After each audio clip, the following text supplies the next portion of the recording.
Hi everyone, hope you are doing well from wherever you're watching this channel, depending on your time zone. Now, Kipchumba Murkonmen and the other Kenya Kwanza leaders were in Nyeri County, to be specific, Madira constituency, to attend the burial service for Rigathi Gachagua's brother. And in that event, Kipchumba Murkonmen got a chance to speak.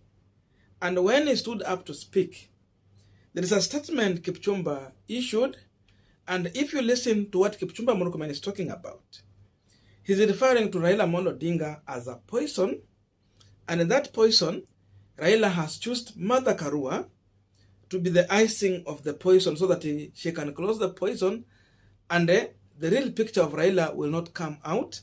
And then that is the ticket they want to sell to the people of Mount Kenya region. And for him, he's telling the people of Mount Kenya that this cake is poisonous and the poison in it is Raila Odinga. According to his own words, Raila ni mtu wa kujiapisha mwenyewe, ile kitu hajaambia watu ni kwa nini alijiapisha. Raila ni mtu wa kungoa reli na ile kitu hajaambia watu ni reli gani alingoa. And all those things. But one thing Kipchumba Murkonmen has forgot to tell these people is the history of William Samoei Ruto. And therefore, I want you to watch this clip shortly. After that, we will also want to compare the history of William Samoei Ruto to Raila Odinga so that the same people of Mount Kenya region can see the ticket Ruto is selling to them, together with his Rigathi Gachagua. Watch this shortly. We know who Raila Odinga is. Tunajua rekodi yake. Ni mtu ya kutupa mawe. Mnajua hiyo. Ni mtu alijiapisha when we had our own president. Alijiapisha mwenyewe akuwe president kwa hapo kando. Ni mtu kama akisimama atasema historia ya Kenya, asemi penye Kenya inapelekwa. Now we are continuing with our Punchline discussion, but just a quick request. You might be watching this channel, but you're not yet subscribed. So my humble request, please consider subscribing so that any other time, once we release a video like this one, you will always get notified. Again, to all our channel subscribers and anyone who drop comment, I must say thank you so much for your unconditional support. Again, I'm requesting you to give this video a thumbs up so that YouTube can recommend our videos to more viewers. Back to our discussion.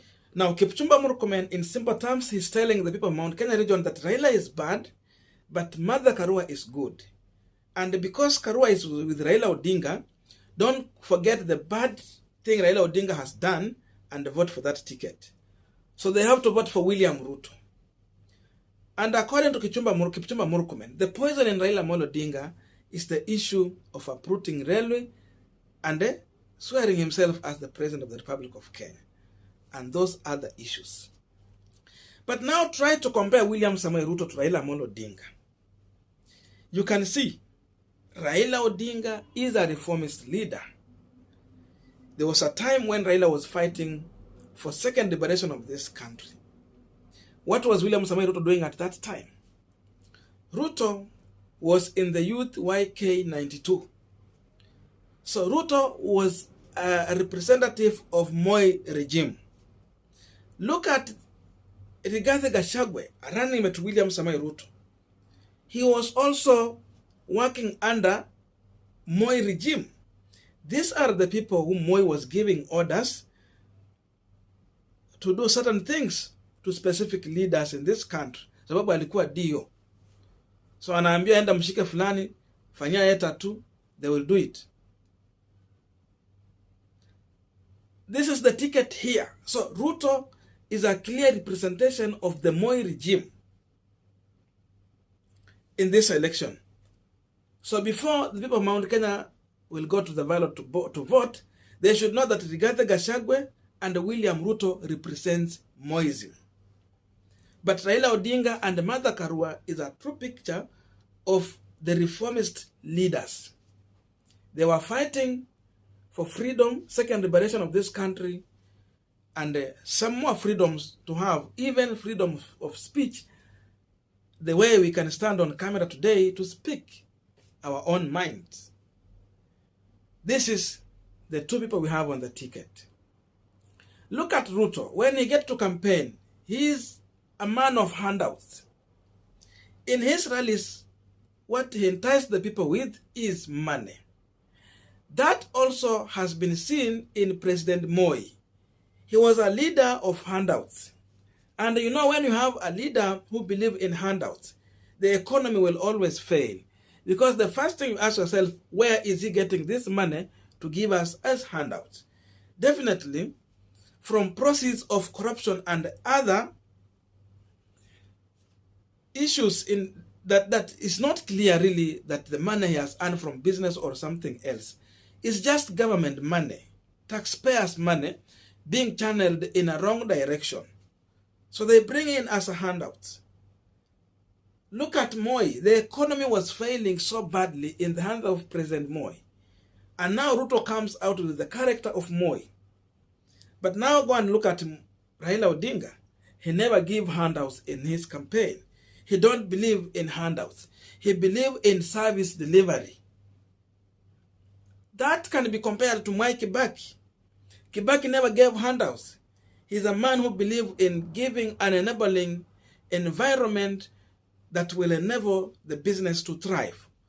So just give that enabling environment for the economy to thrive. And everyone was good.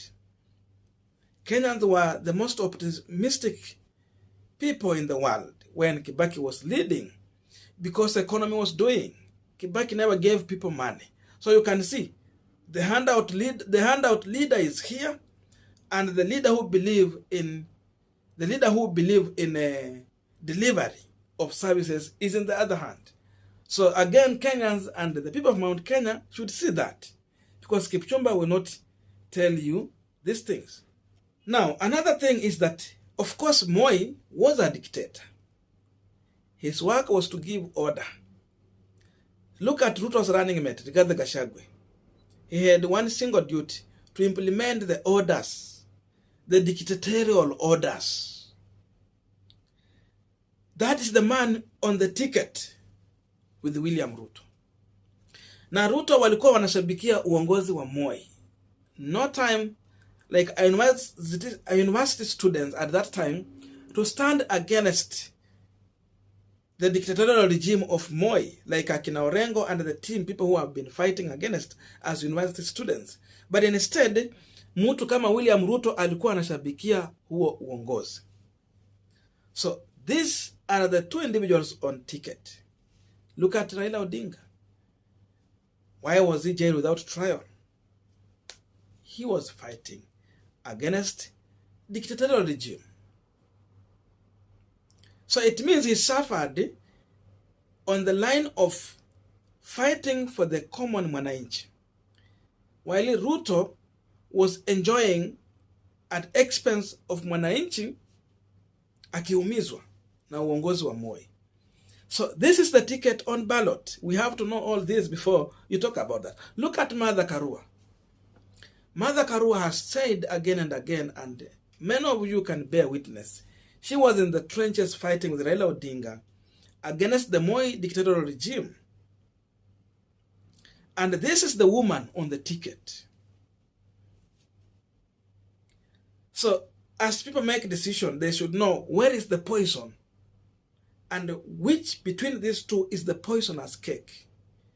Is it the William Ruto side poisonous cake or Raila Odinga ticket as the poisonous cake? I think this one is going to all Kenyans and the entire Mount Kenya region, so they can see where the real poison is and where the real solution for this country is. If you look at devolution, you can't forget the name of Raila Odinga. But again, if you look at devolution, you cannot forget the name of William Ruto. Why? Ruto was against devolution. So we can't forget him. He can come in and destroy devolution.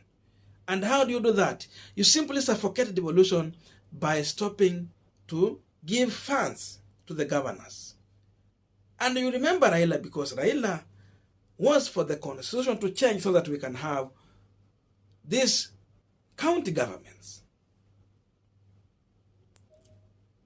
Ruto was selling fear to Kenyans through the church that huyu mtu analeta mambo ya majimbo to bring tribalism in this country with this small county that is going to make a small government. But I think most Kenyans, watu wengi wanashabikia uongozi wa county governments. Like if we wake up today and tell people, let us remove your county today and have just a single government. Or like how they were saying, let us remove these small counties and we just have 8 regions as the bigger counties. No one is ready for that. People want to have power around them. They want to have those small governments as county governments around them because of delivery. So this is the ticket we have. A person who gave birth to devolution, and therefore he can take care of devolution. But a person who was suffocating devolution, he was ready with a knife to kill devolution. Then he come in as a messiah to save devolution.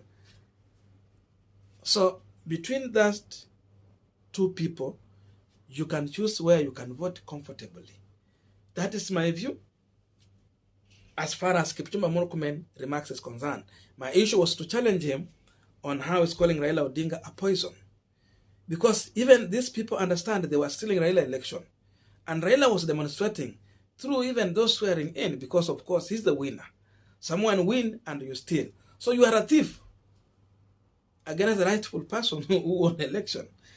I don't know what to think about this, but that's my view. Otherwise, thank you so much for listening to me up to this far. May good God bless you and see you in our next video.